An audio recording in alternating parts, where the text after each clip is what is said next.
As a matter of course, people like to succeed.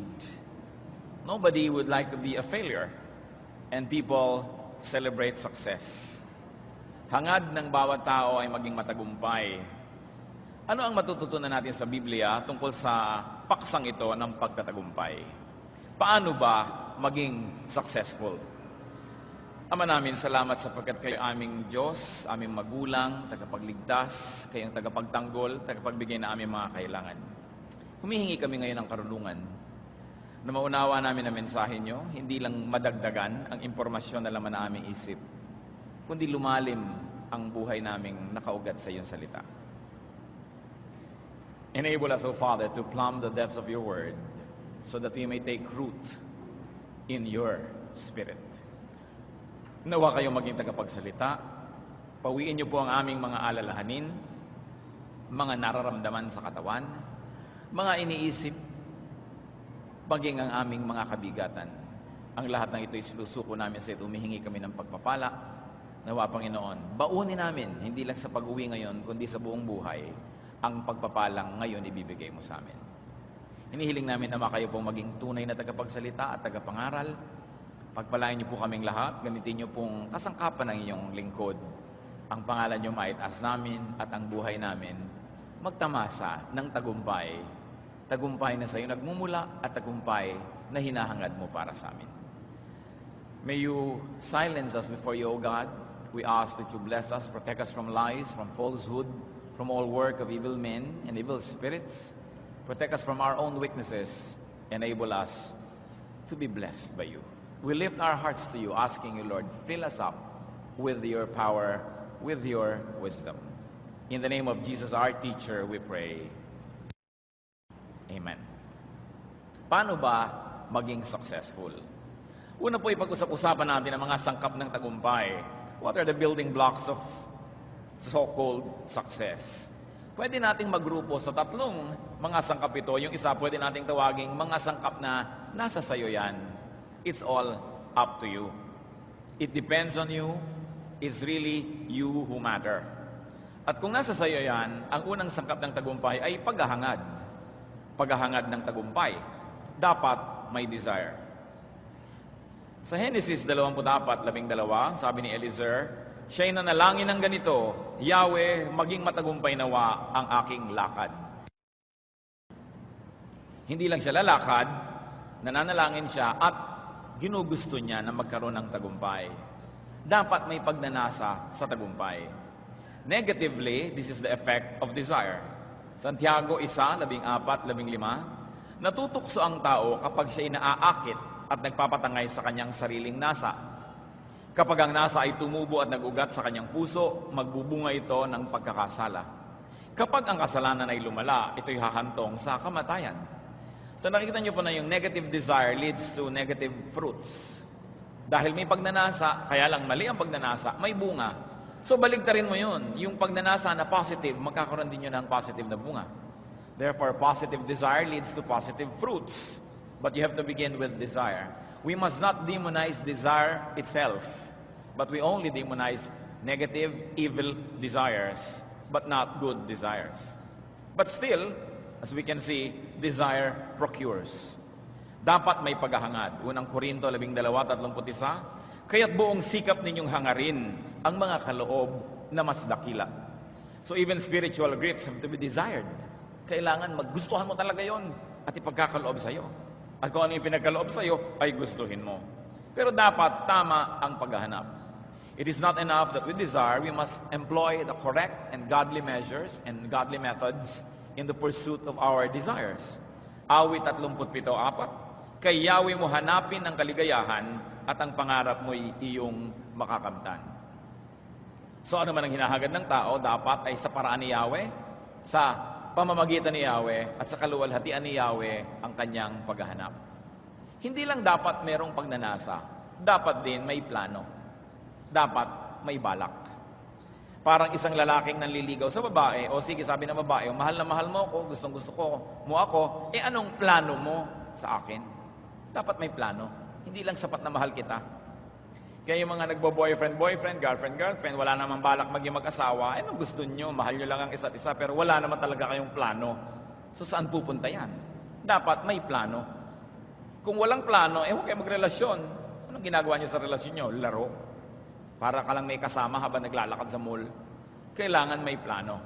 So yun din yung dapat mangyari sa buhay na gusto magtagumpay. May plano ka. Anong gagawin mo sa ganitong edad? Anong gagawin mo sa ganong sitwasyon, sa ganong panahon? Kawikaan 21:5, ang mabuting pagbabalak ay pinapakinabangan. Ngunit ang dalos-dalos sa paggaway, walang kahihinatnan. Dapat may plano ang tao. May gusto, may kagustuhang umasenso, at meron siyang game plan. May mga step-by-step procedure na nasa kanyang isip.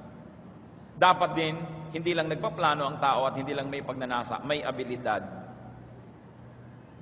Dapat may tamang diskarte. Mangangaral, 10. Ang palakol ay pumupurol kapag hindi hinahasa. Ang mahusay na plano ay nakakatulong ng malaki sa pagtatagumpay. So, lalo na nga't mapuro lang yung palakol, dapat meron ka ng mahusay na plano. Ganun. Hard work, good technique brings results. It brings about results. Marami po sa atin mga kapatid, meron tayong mapurol na palakol. Yung palakol, yung malaking-malaking metal na itak na pangputol ng kahoy. Kasi hindi na nagsisibak ngayon ng mga maraming tao, hindi nila alam kung ano yung palakol. It's a tool by which you cut wood. And if that tool is dull, you have to work extra hard to make it work. And in our life, it happens. Sometimes you have a very dull childhood in the sense that you are dull financially. Sometimes you never had a very, very bright education. Pero sabi, even if your axe is dull, hard work will bring about good results. So kung meron na nga tayong kakulangan, meron na tayong deficiency, meron na tayong kumisay kapintasan, daanin sa sikap at tiyaga para matakpan yon. At ang magiging ending pa rin nun, makakapagputol ka pa rin ng kahoy. Ano pa kung ang galing na ng technique mo, mahusay ka na, matalas pa ang iyong palakol, di lalong mas marami kang magagawa. Efeso 5:15. Kaya't mag-ingat kayo kung paano kayo mamumuhay. Mamuhay kayong tulad ng matatalino at di tulad ng mga mangmang. So hindi sapat na meron kang pagnanasa, hindi sapat na meron kang plano, kailangan matalino ang buong approach mo dyan. Nag-iisip kang mabuti. Kaya meron ako natatandaan na isang taong gumraduate na at sumakabilang buhay niya. Sabi niya, wala daw green thumb. There's no such thing as a person with a green thumb. There is only a person who knows the technique of good gardening. Kaya walang green thumb dan. Masipag niya, nagdidilig ng tama, naglalagay ng tamang lupa, tamang pataba, gumaganda ang halaman niya. Ngayon sabing, alam mo, yung nagtatanim ako lagi, hindi kasi ako green thumb. Siguro lang tamad ka, baka naman naluoy na yung halaman, hindi na nadilig. O nalunod na sa dami na idinilig mo, baka yung technique mo hindi lang tama. Pero huwag mo sabihin, hindi ka kasi green thumb. Dapat din, sa tagumpay, may paggawa at pagsisikap, tulad ng binabanggit natin. Pagka meron kang plano, meron kang pangarap, tapos hindi mo ginagawa, yun ay isang daydreaming na tinatawag. Isang hallucination. Isang pangangarap at pananaginip. Kailangan gawing totoo. Kailangan ng paggawa at pagsisikap. Unang Thessalonica 4:11, pagsikapan ninyong mamuhay ng tahimik, pakialaman ng sariling gawain, at magtrabaho kayo. Kaya babalik tayo doon sa palakol, sa mangangaral 10. Ang palakol ay pumupurol kapag hindi hinahasa. Ang mahusay na plano ay nakakatulong ng malaki sa pagtatagumpay. The New International Version says, more strength is needed, but skill will bring success. Yes, more strength is needed dahil mapurol, pero kung mahusay ka, magtatagumpay ka. Parang hangin, ang hangin saan man umihip at saan man pumunta, kaibigan niya ng magagaling na mga kapitan ng barko. Kaibigan niya ng mga mahusay na mga marinero. All types of wind could be turned into friends of able sailors. Kaya hindi mo sasabihin kasi doon nanggaling yung hangin, doon nagpunta. Paano ka nakitungo sa hangin? Technique is important. At syempre, para sa tagumpay, dapat may panalangin. Mateo 7:7, humingi kayo at kayo'y bibigyan. Gusto mo nga, may ginagawa ka nga, may plano ka nga, hindi mo naman dinadagdagan ng hingi sa Diyos. Kailangan humingi. At pag humihingi, dapat manalig. Santiago 1:6-7, subalit ang humihingi ay dapat magtiwala sa Diyos at huwag mag-alinlangan. Sapagkat ang nag-aalinlangan ay parang alon sa dagat na itinataboy ng hangin kahit saan. Huwag umasang tatanggap ng anuman mula sa Panginoon ang taong pabago-bago ang isip at di alam kung ano talaga ang nais niya. So mahalaga, ginagawa ang lahat, tapos nanalangin at nananalig. Yun yung grupo na nasa sayo yan. Yan ang kontribusyon mong mag-isa sa iyong tagumpay, kapatid. Pero meron pang pangalawang grupo ng mga elemento, yung matatawag nating nasa inyo yan. Hindi lang sa'yo, may kasama ka sa team para mangyari ang tagumpay. Nasa sa inyo yan. Sa tagumpay, kailangan ng tulong ng Diyos. Ikaw at ang Diyos, nagtatalastasan. Awit, 121, 2. Ang hangad kong tulong kay Yahweh magmumula sa Diyos na lumikha ng langit at lupa. So ang kailangan natin sa Diyos ay tulong. Pag sinabi mong meron kang katulong, ibig sabihin gumagawa ka at tinutulungan ka niya. At yun ang papel ng Diyos sa ating tagumpay. Siya'y tutulong. Ibig sabihin may gagawin ka, hindi mo ipapagawa sa Kanya lahat. Kasi magic yun. Yun ang kailangan mo, magic. Kailangan ang Diyos ay nagbibigay ng tulong. Nagtatanim ka, dinidiligan mo, patatabain niya, patutubuin. May inilalagay kang timba, pauulanin niya, makakaroon ka ng tubig, mayroong partisipasyon. At doon sa nasa inyo yan, kailangan natin ng tulong ng kapwa. Sabi nga nila, people need help, especially at the beginning and at the end.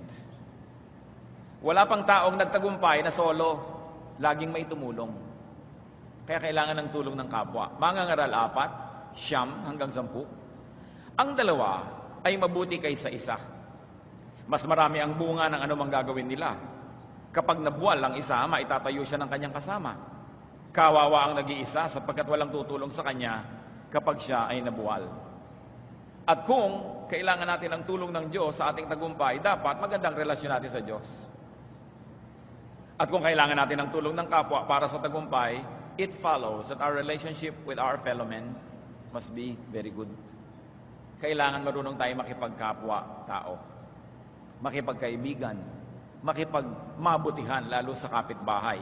At yung kapitbahay, hindi na lang yung katabi ng bahay mo, yung kasama mo sa trabaho, yung kamukha mo ng hanap buhay, pare-pareho kayo nasa isang industriya, dapat nagtutulungan.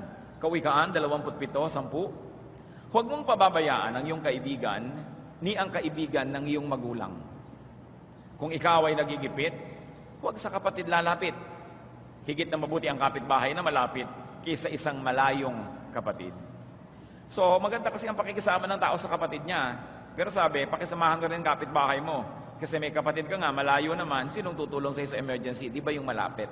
So, dapat maganda rin ang pakikitungo sa kapitbahay. At merong kumisa ng ating henerasyon na lilimutan yung patuloy na pakikipagmabutihan sa mga kaibigan ng ating magulang. Sapagkat ang kaibigan ng ating mga magulang ay kaibigan din natin. At kung may utang na loob ang mga magulang natin sa kanila, ay dapat patuloy tayong tumanaw noon at magsukli ng kabutihan. Ano pa yung sa inyo yan? Kailangan ng tulong ng sarili. Kanina, yung mag-isa ka, ngayon naman, nandiyan ang Diyos, nandiyan ang ibang tao, at ikaw mismo, tinutulungan mo rin yung sarili mo.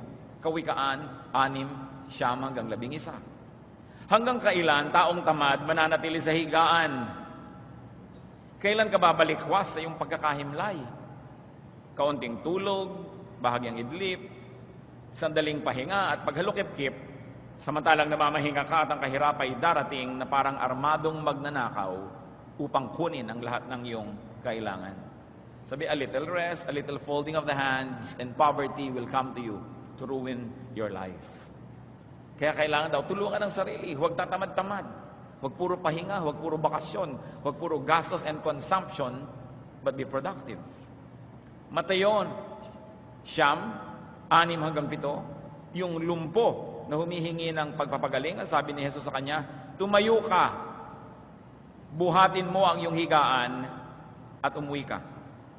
Tumayo nga ang lalaki at umuwi. Nagtulungan, tinulungan ng Panginoon, pinagaling, pero hindi naman niya binuhat, hindi niya ibinangon, kasi kaya ng tao yon. Sa buhay, dapat alam natin kung ano yung kaya natin at tayo ang aako nun. At yung talagang hindi natin kaya, yun ang ipinapa sa Diyos. Kaya nakikipagtulungan tayo sa Diyos. Huwag yun ipinapagawa sa iba yung kaya nyong gawin. Kailangan kanya-kanyang papel sa buhay para lahat magkaroon ng bahagi sa bunga ng ating mga pagsisikap. Ang tulong naman ay maaring action o kusa ng iba o kaya reaction, tugon sa inyong action. Kuminsan, wala ka namang ginagawa, yung tao tinulungan ka, action niya yun, siya nag-initiate, siya nagsimula. Kuminsan naman dahil natutuwa sa'yo, tinulungan ka tuloy dahil nagre-react siya sa yung magandang ipinapakita. Merong mga, tulungan nyo naman po ako, gusto ko magkahanap buhay. Ano bang gusto mo? Gusto ko po sanang magka-tricycle, sana ibili nyo ako ng tricycle. Magkano ba ang tricycle? Ewan ko ho, matingnan. Gano'ng karami pang gasolina ang gagamitin mo dyan sa isang maghapon? Hindi ho natin alam. At sa dami ng gasolina ang gagastusin mo, magkano naman ang matitira sa'yo? Bahala na po. Magkano naman ang ibibigay mo sa aking hulog o boundary? Tignan po natin. Mga ilang kaya ang maisasakay mong tao sa maghapon? Hindi ko po alam. Bakit ka magta-tricycle? Lumayas ka sa harap ko. Diba? Walang kaalam-alam, wala man lang ginawang homework, walang feasibility study. Pero meron naman, tatanungin mo, puhunanan kaya kitang magbabuyan? Magkano ba isang biik ngayon? Ngayon pong buwan na to, 1,200 hanggang 1,005. Pero pag bumili po kayo sa Bulacan, mga 1,1 lang. Ngayon, may mga buwan po, mga Abril, Mayo, nagmamahal kasi malapit na po magpista, mabili ang mga baboy. Kaya halimbawa na po, mga Oktubre, 700 lang kung mabibili yan sa Romblon. Marunong. Diba? Sa bawat isang baboy, kailan mo naman maibebenta? Matapos po ang 4 na buwan, kung gusto niya talagang palakihin, 6. Ilan ang ipapakain mong feeds bago yan maibenta? Siguro po mga 3-4 na sako. Ang bawat isang sako po, 1,000. So, 4,000 po sa isang baboy. Pagkatapos po ay pakakainin ko lang ng mga kopra, mga nyog, dadagdagan natin ng mga gabi at kung ano-ano. So, hindi na po natin gagastusin yun dahil pinupulot-pulot lang sa magilid-gilid sa bayan namin. At pagkatapos ibebenta nyo. So, sa bawat puhunan po, kikita kayo ng siguro po mga 500 hanggang 700 kada isang baboy. So, kung magpupuhunan po kayo ng 7 baboy, kikita po tayo ng 4,900. Sa bawat 4 na buwan, maghahati po tayo. Meron tayong 2,500 o whatever. Magaling ka. Eto, mamuhunan ka.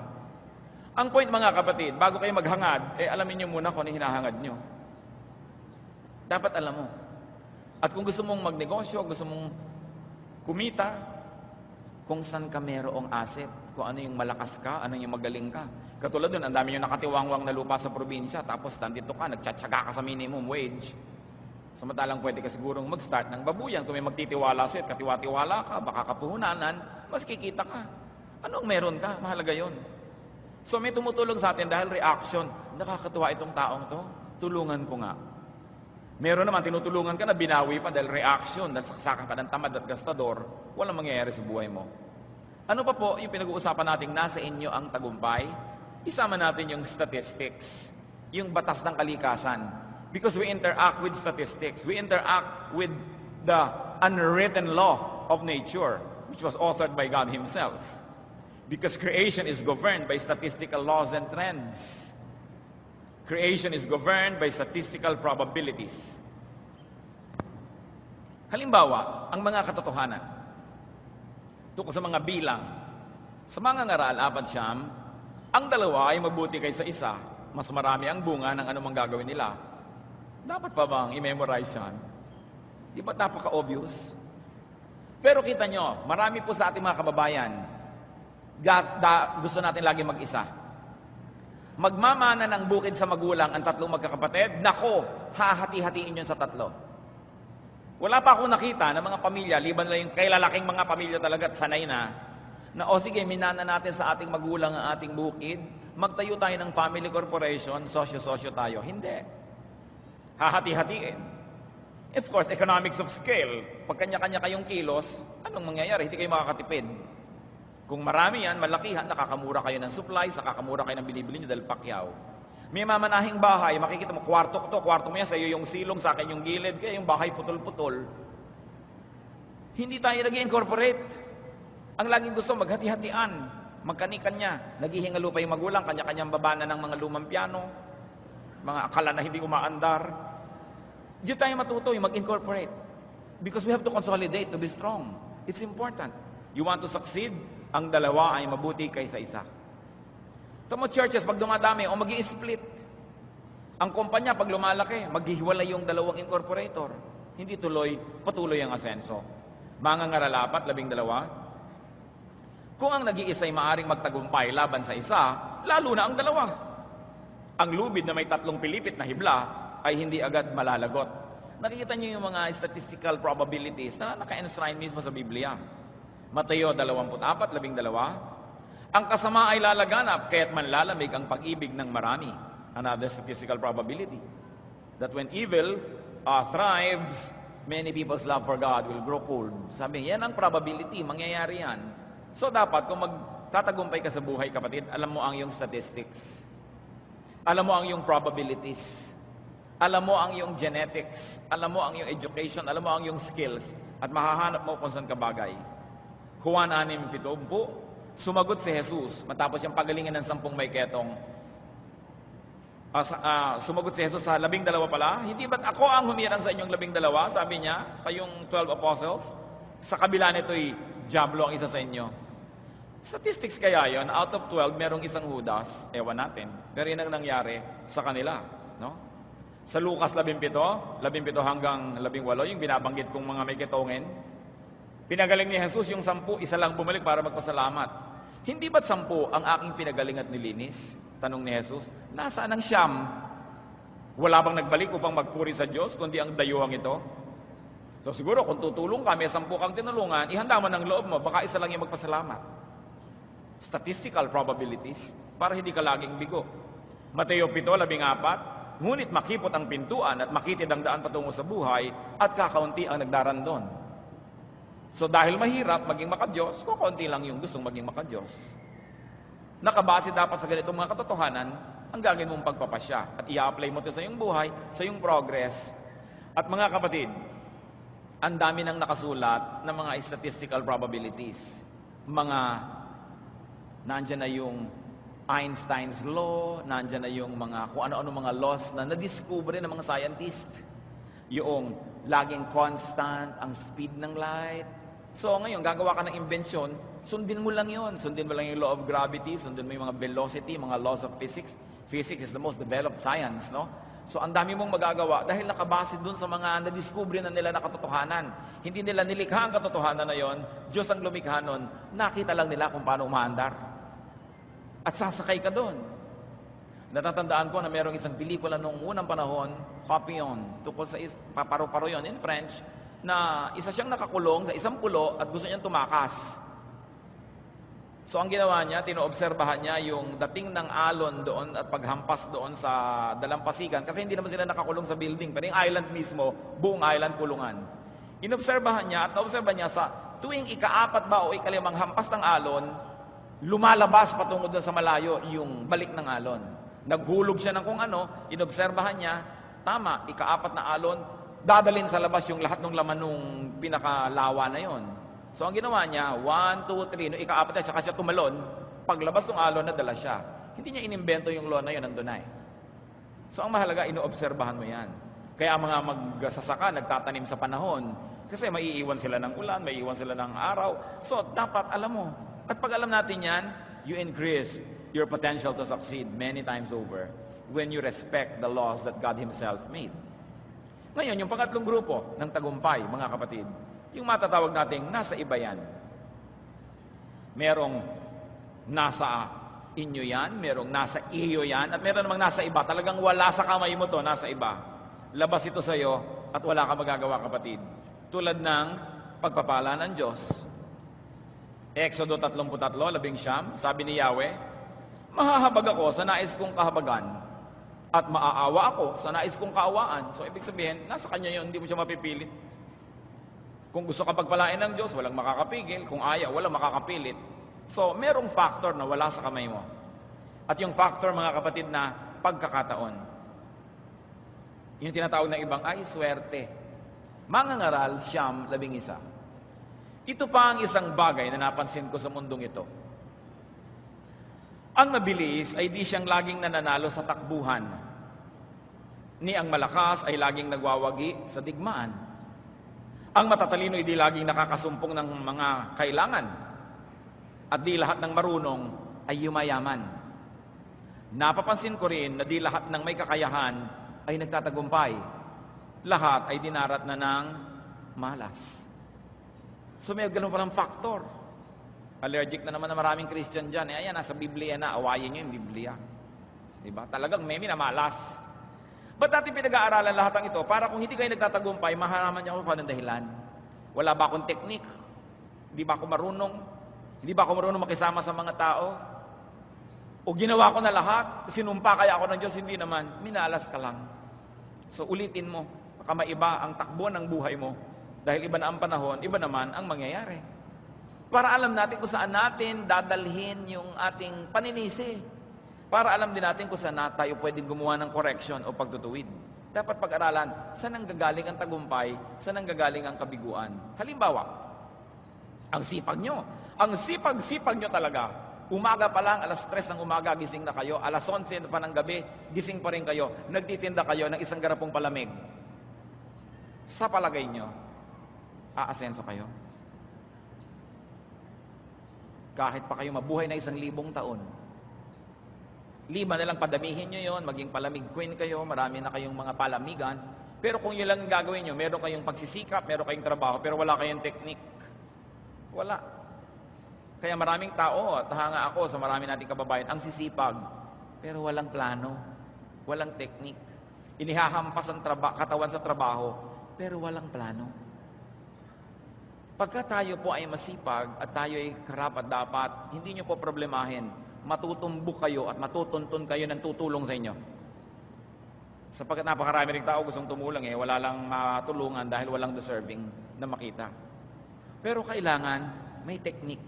Ngayon, pag nagawa mo na lahat yun, hindi ka pa nagtagumpay, doon na, ay pagkakataon, hindi naman talaga lahat ng marurunong yumaman. Hindi lahat ng magagaling tumakbo na nanalo sa takbuhan. Sinabi na yun sa Biblia. At meron tayong isang makikita na beyond us, yun yung timpla, the mix. Katulad na lang ng mga Kristiyano, noong unang panahon, sa Gawa 2, 42 hanggang 47. Nananatili sila sa itinuro ng mga apostol. Sa pagsasama-sama bilang magkakapatid, sa pagpipirapiraso ng tinapay at sa pananalangin.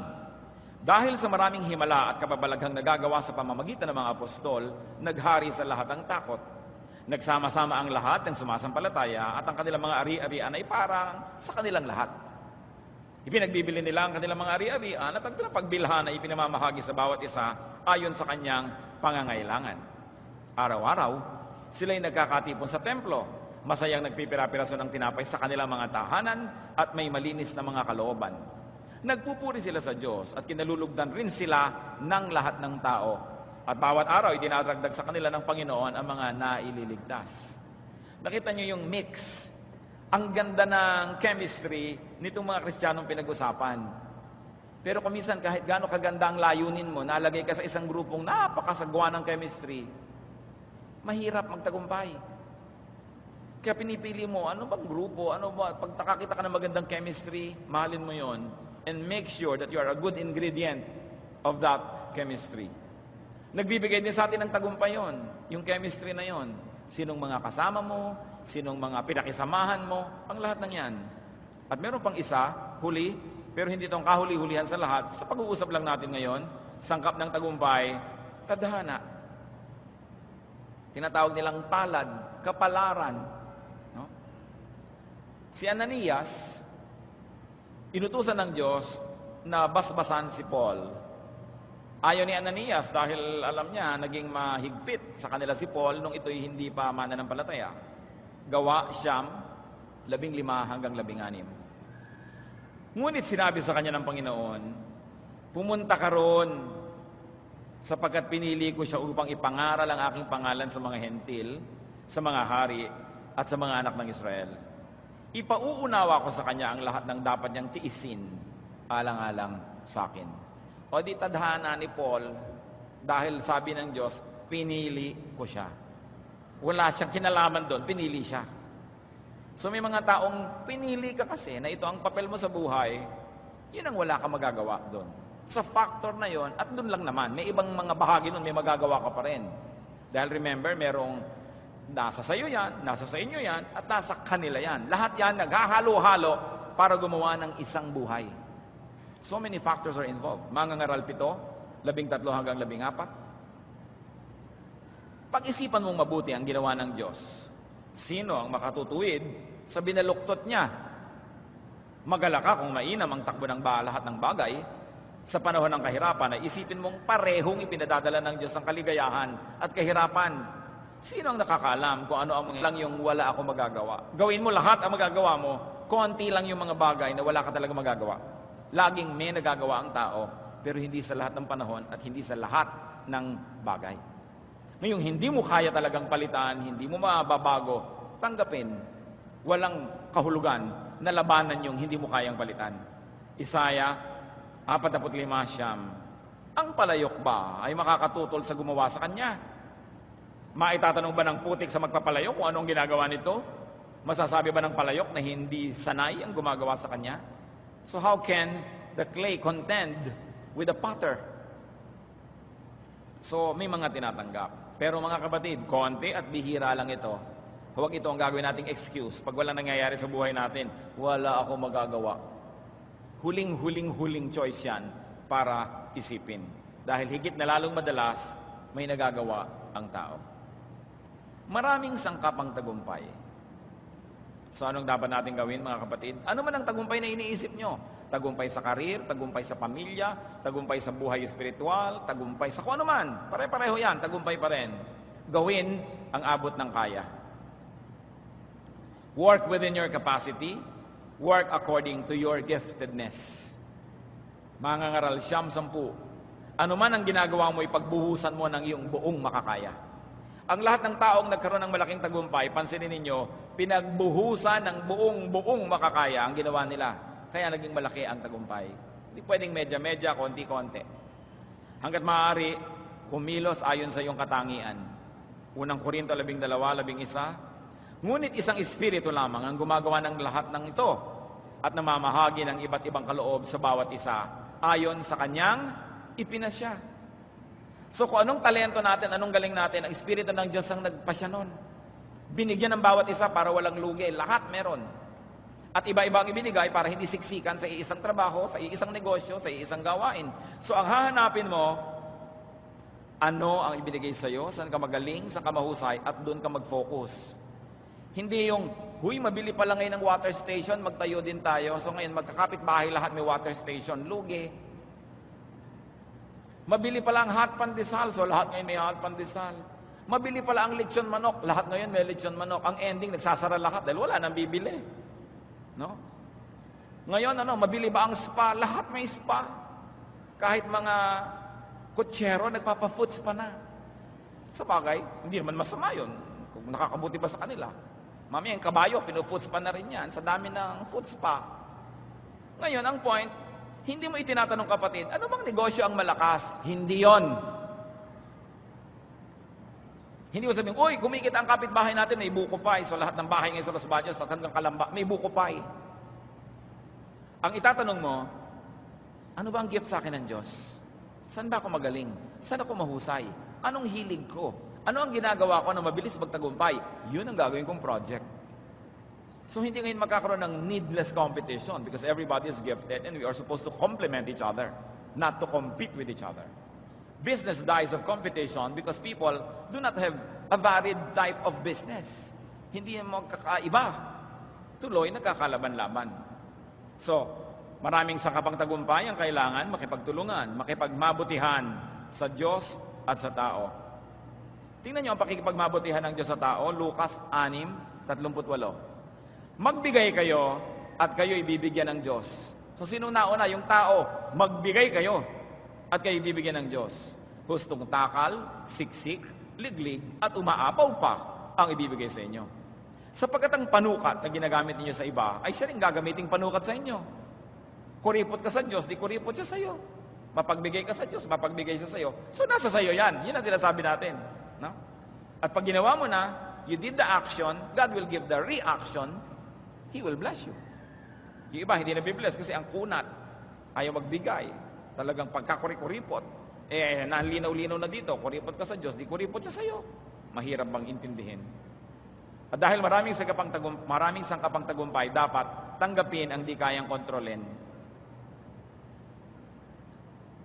Job 22:21, sumang-ayon ka sa Diyos, makipagkasundo ka sa Kanya, ang buhay mo'y gaganda at magiging maginhawa. Kita natin, bakit makikipaglaban sa Diyos? Diyos yun. Ba't mo siya iinisin? Ba't ka magtatampo sa Kanya? May panalo ka ba doon? Diyos siya. Kaya sabi, kanina, ulitin natin, gawin ang magagawa. At hindi lang yon, dagdagan ng sikap, dagdagan ng pananim. Gusto mong dumami ang ani, anong gagawin mo kapatid? Dagdagan mo ang punla. Gusto mong lumaki ang benta, dagdagan mo ang puhunan. Gusto mong lumaki, ang ginagawa mo, dagdagan mo ng pagod. Work to the max. Mangangaral, 11, 1 hanggang 2. Maghagis ka ng tinapay sa gitna ng karagatan, ito'y itang talinghaga, ibig sabihin, mamuhunan. Kasi ang mga namumuhunan, namumuhunan sila ng mga barko, mga bangka, nilalagyan nila ng kalakal, dinadala sa kabilang ibayo para kumita. So parang naghagis ka ng tinapay sa karagatan, marami kang mga bangka, iba-iba. Marami kang negosyo.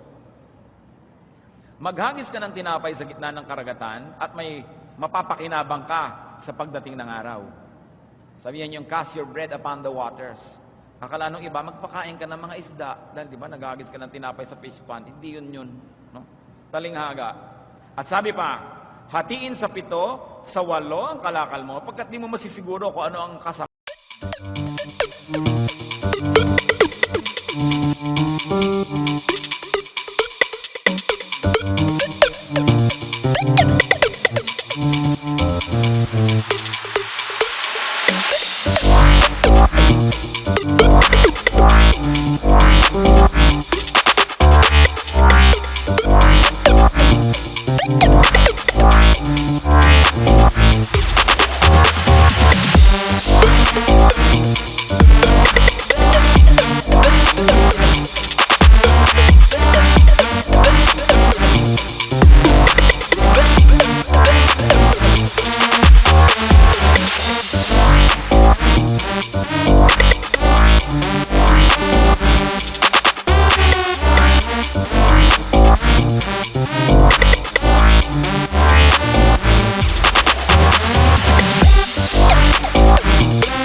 the very start.